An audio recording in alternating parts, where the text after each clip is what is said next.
Со песната на коледарите, нивните измрзнати рачења и топли насмевки во раните утрински часови започна традиционалното бадникување.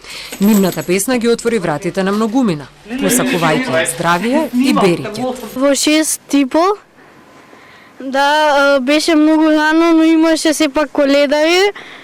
Интересно беше, многу луѓе ни отвара. Во 7 почнавме, значи негде пред 7 излеговме да се собереме и да почнеме во 7 да коледариме. Некој ни отвара, некој не ни отвара.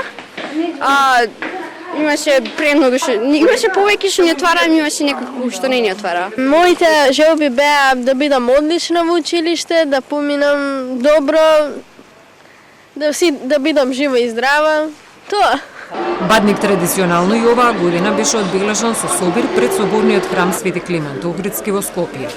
Присутните граѓани имаа можност да ги пречекаат стариот и новиот кум, пошто во соборниот храм се одржа свечан чин каде архиепископот Охридски и Македонски господин Стефан ја одржа традиционалната беседа. Со молитва и благодарност пред Бога, со кум и со народ, со заедничка желба за мир и разбирање, за љубов и единство меѓу нашиот народ и со сите луѓе со добра волја, со молитвена порака, утре родениот богомладенец постојано да се раѓа во нашите души.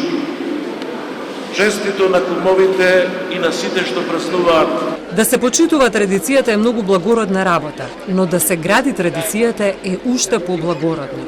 Порача годинашниот кум Антони Пешак. Живееме во свет кој навистина му треба нешто што е посилно од индивидуалното. А тоа можеме да го направиме со овој тип на случувања во кои ја обединуваме целата енергија позитивна која ни е потребна. Знаете, нација без традиција не е нација.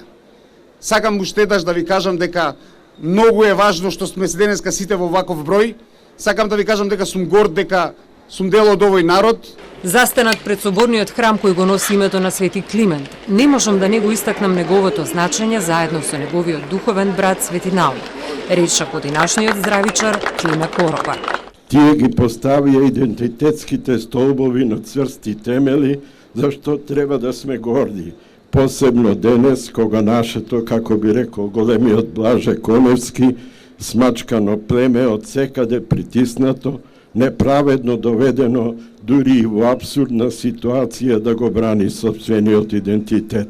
Бадниковата вечер и Божиќ се ретка можност за зближување со семејството и пријателите, и токму затоа тие имаат посебна важност за многумина. Во рамките на прославата на Бадник и Божиќ, низ улиците на сите градови во Македонија и годинава се одржа манифестацијата Бадникови поворки, на кој во Скопје земаа учество 10.000 деца.